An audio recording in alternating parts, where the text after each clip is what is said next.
I'll admit I'm kind of surprised that the second film was skipped because reviewed Fred the movie. So now we have Fred 3 camped outside my fucking yard. Camp Fred, Camp Blood. I wish it was called Camp Blood because I wish for a bloodbath. This is a paid request for Carson. Thank you so much for that. For those interested in requesting any type of videos, movie reviews, re-reviews, random thoughts, topics, tier lists, commentaries, reactions, video game playthroughs, whatever the case may be, PayPal is the best way to do it. Do have a Cash App as well. The links are down below in the info box, and I will get to it as soon as I possibly can. And yeah, Fred 3 Camp Fred from 2012. I don't even know how many people remember Fred. He was one of the early stars of YouTube, where he was a grown-ass man, but he acted like a 6-year-old or so. He would have this helium, high-pitched voice, and would get easily angry, upset, crying, temper tantrums, other type of tantrums. And trying to be these very, I don't know, kiddified material. I don't even know what the fuck he was trying to do. I have no idea why in the fuck he had a following. Why did he have a following? Why did people subscribe to his channel? Why did people watch his stuff back in the day? How did it become so damn popular that he made all these millions of dollars, somehow got with Nickelodeon, did like 3 movies. I think they all debuted on Nickelodeon. And then pretty much made enough to seemingly like retire. Because I know he retired the character a long time ago, thank God. But you watch this stuff, you watch this junk, you watch this crap, and you go, how in the hell? It's like back to the, yeah, what, the Annoying Orange and this other stuff. And you're like, how the fuck did this stuff become popular? And yet you do get a bit jealous. I will admit, I'm not, I can admit that. Not even just of me. I have so many friends that are so much better than this guy. My friend Michael Keane, Phantasm, with 2 S's on, the choice voice. When he's playing a game, he's like, fucking shit, do you piss at a game? Or he's talking, going on a rant in a movie. He's funnier than this guy. The guys that did pits, CT and Uncle Bill, 10 times funnier, multiple times funnier than this guy. Multiple streams and videos and content they made that are generally witty and funnier than this guy. My friend Michael CP, all these guys. When my friend Effrey had a channel and we would talk with each other on Skype and all of it, he was way funnier. Like, so many of my friends are so much funnier than this guy. I put John Zero Cool above him. I put so many people above this guy.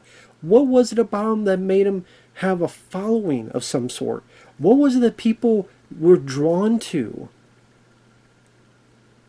Because Fred, for my money, is the most insufferable, irritating, motherfucking character I have ever seen in my goddamn life. I have never seen a more insufferable, miserably whiny, irritating, horrible character in my life. You could pick out any Rob Schneider role. This character is more insufferable. I've said that Fred is one of the worst comedies I've ever seen in my life. This is... The first Fred is worse, but this was really fucking abysmal to watch.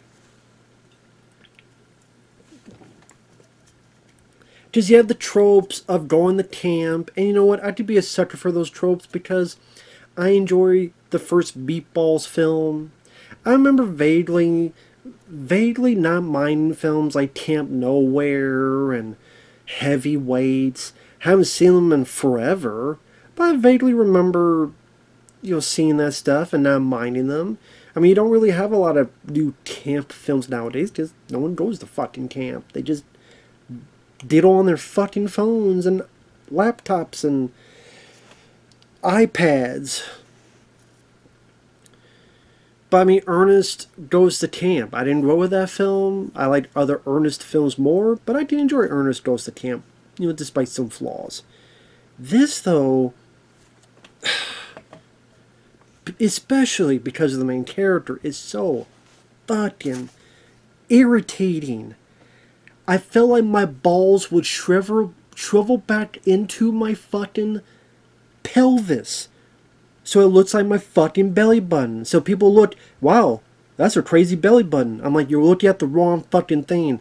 Higher's my belly button. That's where my dick used to be. But it shriveled and went back up because it doesn't want to have ears to listen to this motherfucker talk. The helium made my dick go back inside my body. It made me a fucking hermaphrodite. A testicular, cancer-ridden motherfucker. That's what he gave me. Okay? My ass has a rash now. Okay? From the poison ivy in this fucking movie that was on the character's face, which I wish was in his console so he would never talk. This character is so just fucking terrible. God damn it, man. This helium high-pitched voice that even he himself admits is annoying. There's literally a nightmare that he has where he's like, oh man, I dreamed that I had a voice that got really annoying after a while. So you know it and you still keep doing it, but you thought this was entertaining. Or he stumbled onto something and wow, people actually like this stuff. I was doing something stupid. I'll keep doing it because they're going to give me the money. Maybe that was the case.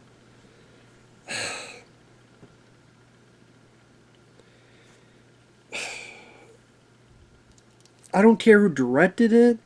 Maybe it was Satan. I could buy that.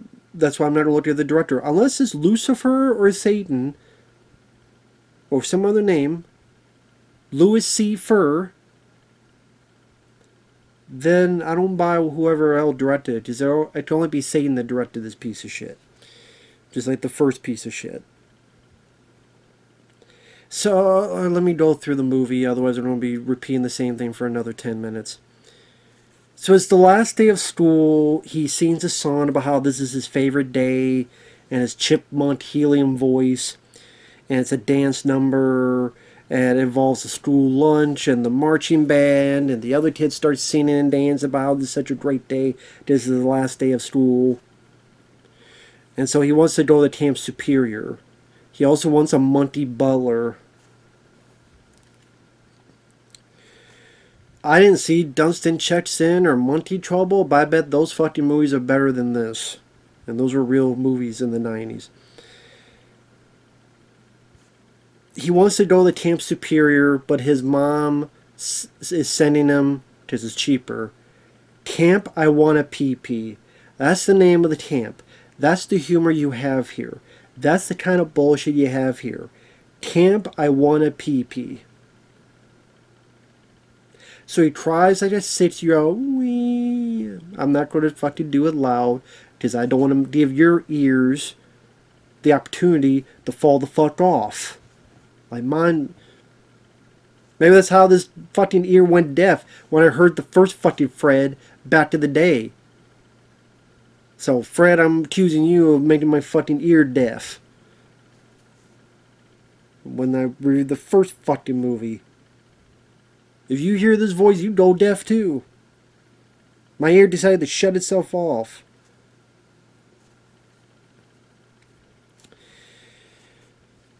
So he whines and cries on the bus. They get there, and the guy who runs the camp is Tom Arnold. Tom Arnold is a god compared to fucking Fred. I don't know the real guy's name. I don't give a shit. He ain't worth it to give a shit to know his name. So I'm going to call him Fred. The bus driver is also the cook. Everything is crap. The food is crap. It's just drool. The toilet's always dirty, so there's nowhere really good to go to the bathroom. He meets a couple kids, 4 or 5 of them. One is Magoo because he wears glasses. One is Dig because he likes to dig. One is a fat kid who doesn't talk and he burps. And one is this Asian girl who likes to eat. This thin Asian girl who likes to eat. Other people, Tracy Walter. If you remember Conan the Destroyer, the guy who was Conan's sidekick, he was also Joker's kind of lead henchman in the 1989 Batman, where he got the gun from and shot him. That's Tracy Walter. He's been in a lot of other stuff too. He was in Drive with Mark Dacascos.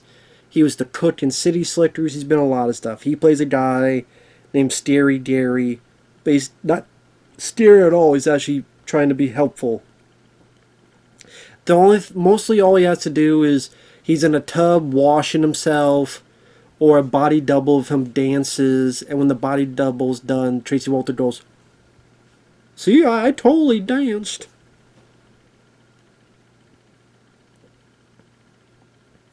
So Fred is having a terrible time. He hates it there because everything sucks there. You can't really do much of anything. The food sucks. He wants to leave. The other kids have some kind of secret in this place called the Rat Hole. He comes up with a theory of, wait, they're putting these vitamins in this food, and people want to see this nurse who's a hot-looking lady, and I guess Russian, they say, but she's also very dumb. But wow, all these kids are sick, and it looks like they're putting all these you don't know their vitamins yet, but these pills into the drool. And these kids keep talking about a rat hole, so, oh, they must be knocking out, killing these kids and dumping the bodies, but no. The pills are really just vitamins, because there's no other nutrition in the drool, and they can't afford any other food. The kids are getting sick because they want to see the hot doctor and for her to touch them for a bit. Here, that is, folks, you know. Well, I don't want to say it's Nickelodeon, but now that I actually think, well, I guess I really have to stress more because Nickelodeon ain't enough. Because if you're Nickelodeon, they may touch you in other places too. Just us, you know. Well, you ever see Quiet on Set? That'll tell you the whole thing. They may touch you in other places too. So, I don't want any touching from anybody from Nickel and Diamond. I hate Nickelodeon. Can I say this again? I fucking hate Nickelodeon. I fucking hate Nickelodeon. I fucking hate Nickelodeon. Okay? Yeah, once in a while, back in the day, they had something worth a shit, like Doug, or the old Ren and Stimpy, and stuff. But you know what? Ren and Stimpy, that creator became a fucking... Find out he was a scumbag. If you don't know what I'm talking about, look it up. The guy who created Ren and Stimpy was a fucking scumbag. The one guy, the fat ass, I forget his name, who did a lot of these other live action shows, just watched the Quiet on Set documentary, he was a fucking scumbag. The one fucking guy who was Scuzz, what was his name? Return of the Living Dead, Brian Peck. He worked on a lot of those shows. He was a complete scumbag. Just ask Drake from Drake and Josh. And then he got hired later on shit. Nickelodeon are scumbags. And then to a much lesser extent, they fucked up Ninja Turtles. But that's much lesser extent than real life kids, real life people going through turmoil. So, fuck you more for that. That's how you know fuck you for what you did for Ninja Turtles, because you just shit. Well, I don't know. I mean, Rise of the TMNT, honestly, I've seen some clips of that. I'm like, I don't know if maybe that show wasn't as bad as I thought. But goddamn, man. Goddamn. Then you allowed this guy to have 3 fucking movies. Which you go on IMDb, they have like a 1.9. That's too high. 0 out of 0. 0 out of 50. So he finds out that there's nothing bad going on, and the rat hole, shithole, whatever the fuck it was called, is really where the kids go to, where they can relax, they have lights, and they could pay Tracy Walter to buy them food, and then they'll have actual food that they want. Which makes Fred a lot happier. John Cena is in this. He was in, I think, the first Fred as his imaginary dad who will pop out of refrigerators. He's in one scene, looks around, sees how horrible it is here, says you're on your own, and good, fuck off. I never liked John Cena. On a side note, fuck John Cena. You know, this whole thing now, with this whole tour of retirement tour, he should have retired 10 goddamn years ago, number one. Number two, John Cena always sucked in the ring. He was always shitty in the ring. He would bump like an idiot. He would fuck up so many moves and so many of his matches, fall on his fucking ass, bump on his ass when he was supposed to. He would yell out moves louder than the fucking announcers. He was terrible in the ring. He was terrible on the mic. The only time people remember his mic steals is when he's able to say stuff that nobody else can, because if they were allowed to say that stuff, they'd be fired. But John Cena got special treatment, so now he could talk like this, and he could talk about this, while the others are not allowed to, because they're given these strict parameters. But John Cena ain't. So it's not really a fair playing field. And his stupid Fruity Pebble outfits and the salute. Don't fucking salute. You were never a Marine. You were never in the military. I know people. My brother was in the military. You were not in the goddamn military. Shut the fuck up. Okay, my friend Fabio was in the military. My brother was in the military. They matter more, not you. Your matches suck. Your promos suck. Your vibe sucks. You're a shitty movie star. Horrible in like every fucking movie. The only movie I've seen you in that was halfway decent, halfway worth the fuck, was the Suicide Squad. You were halfway worth the fuck in that. I did not see your Peacekeeper show, Peacemaker, Peace Walker, Fuck Piecers, whatever the fuck show it was. Didn't get requested for it. I would only see that if it was request, because I didn't want to waste my fucking time otherwise. Which I heard you did season 1, and then season 2 was a retcon of season 1 anyway. So there you go. So he sucks in movies. He sucks as a wrestler. I don't give a shit. Oh my god. Yeah, he may be the GOAT. No, yeah. Unless that GOAT was full of shit. Maybe. He's full of shit. God. He is the guy that... He was the beacon that made me get the fuck away from wrestling back in the day. It was dwindling down to Stone Cold Steve Austin turned heel, which was stupid. His decision, but it was the worst decision he made. And then, like, these people, okay, I don't know. But then when this guy was getting popular and this guy was getting big, I'm like, they're going with this guy? He's a vacuum of talent. He's a vacuum of charisma. Mark Wahlberg I would buy more than this guy. Okay, he's like Vanilla Ice 2.0. I hate Vanilla Ice, and I don't like John Cena. He was Vanilla Ice 2.0. I did not like him. Just like Vanilla Ice, I think always sucked. I think John Cena always sucked. And then, oh my god, yay! Yeah, yay for burying so much talent back to the day. The year of CM Punk, although CM Punk is a hypocritical fuck, so fuck him.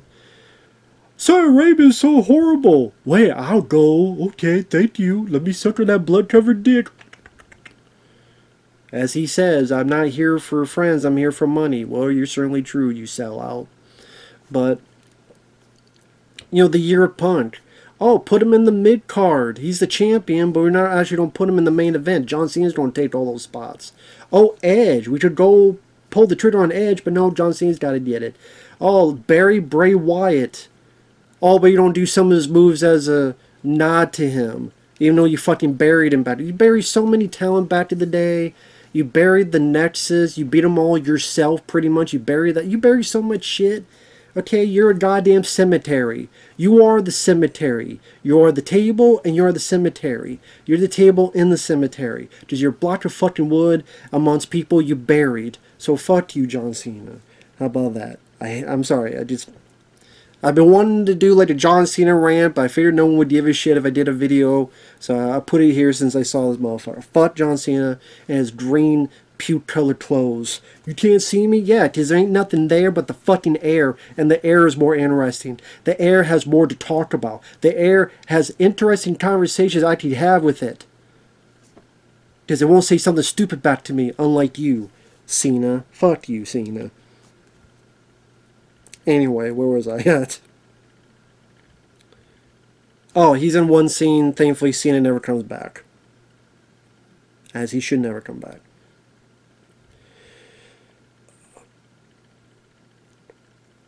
Oh, there's this not a subplot, but they have this campfire story where they tell this legend of Crocabera Moose. And someone pops up to steer him. It's a crocodile head and like a bear body and like moose antlers and shit. Then he has a nightmare about it where the thing came alive and bit his head off.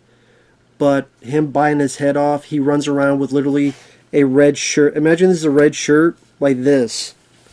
And he runs around like this. His head's supposed to be bitten off, and the thing has his head in it, but he runs around with a red shirt like this. So you can clearly tell it's just shirt over the head. I just maybe not to steer the kids. I don't know what kids would want to watch this. You know, I used to be 10 years old too. I wouldn't watch this shit. See, Jim Varney actually had talent when he was earnest and was funny, unlike this. Pauly Shore had more talent. In the Army now, son-in-law, Encino Man, fuckload more talent than this. Maybe not nowadays, but back then, yeah.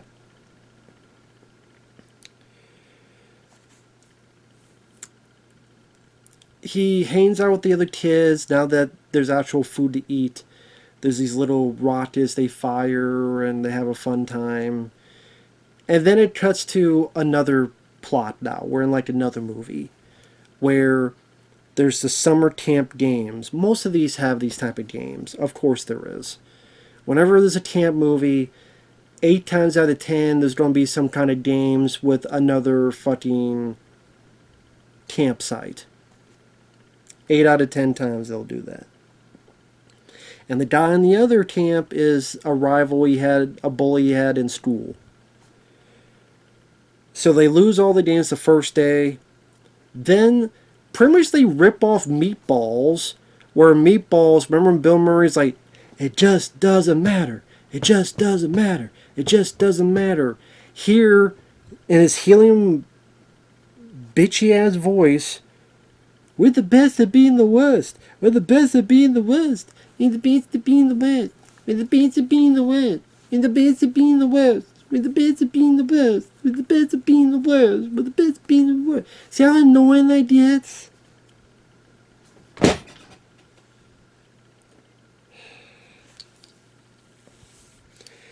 Then they win. They win a belching contest, a pie eating contest, a jousting contest, an arm wrestling contest.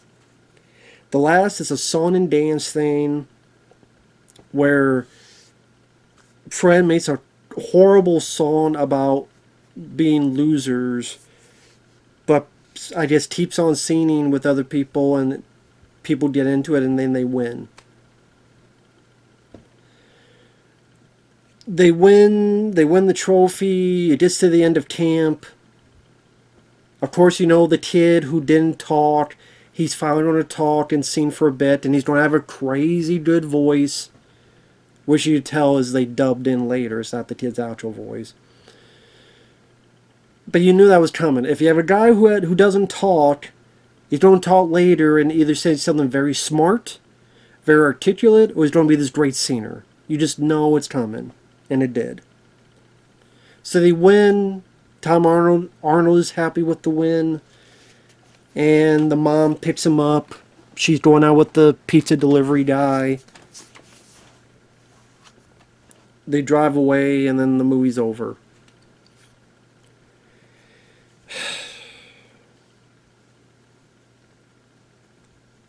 This movie, I mean, the only reason I'll say that it's not, I'll say the first Fred is worse. The other kids, the little bits we see of them are okay. The kid with the glasses, the kid who knows how to dig, the Asian girl who She's thin, but she. The reason I keep saying that because she wins the pie eating contest, and I'm kind of surprised they usually put that to people who are fat because, well, they must win that because they're fat. They don't do that because, Meatballs did that.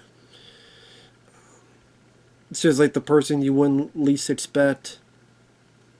But the overweight kid admires her for that, so you do have that.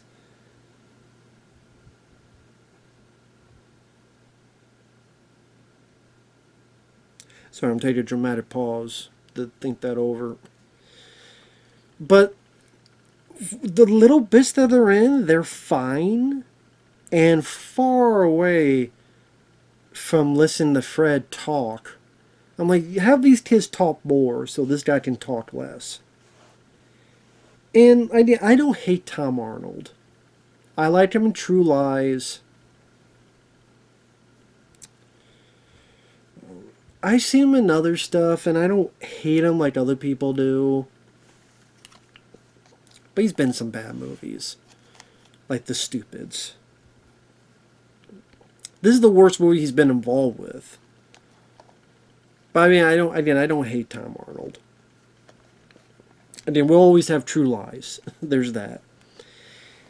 And Tracy Walters, nice to see him in there. I like him as a character actor. He doesn't have a whole lot to do, though, but it's always nice to see him. But yeah, John Cena's cameo was horrible. Just the lead character, how absolutely miserable his acting, his voice, his mannerisms, him being whiny. He's very unlikable. He's very unlikable. When he doesn't get in his way, he's like, fucking temper tantrums.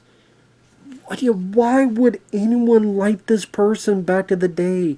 What about this character would make them endure watching 5 seconds, let alone 5 minutes of this motherfucker? Were people really that desperate for entertainment that they had to search for shit like this?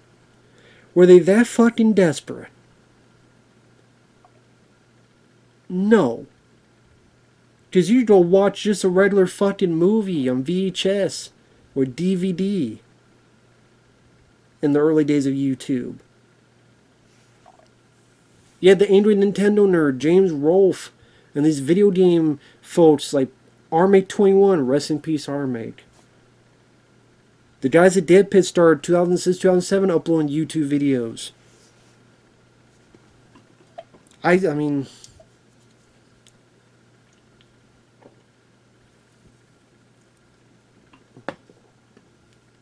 me want to puke.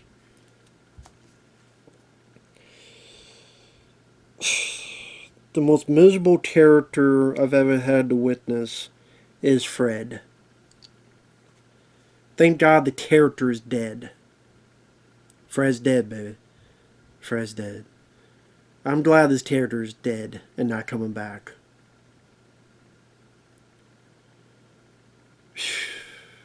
At least there's that. Just as a horrible fucking character. Horrible character. The actor did what he did, okay. You got money, you got rich off it, you retired. Congrats. I don't know how the hell you did it though. Some kind of, I don't know. I don't know. I don't know. With that said, thanks for watching. Take care. There's not much else to talk about with the plot. The plot is your typical camp movie. The tropes.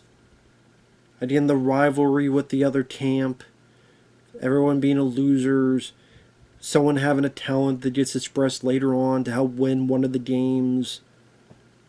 Everything's miserable, then they get better. The guy you think is spooky or scary is actually not a bad person at all. Like Tracy Walters' character. You've seen it all before. And you've seen it done better before. The songs are miserable to listen to. The lead character is god-awful in every step of the imagination. Now, if you excuse me, I have to make my balls come back out of my body. So I don't know, maybe I'll find a Playboy or something to get them out. I don't know. So thank you, Fred, for that. So now I got work to do. So, thanks, Fred. Appreciate it.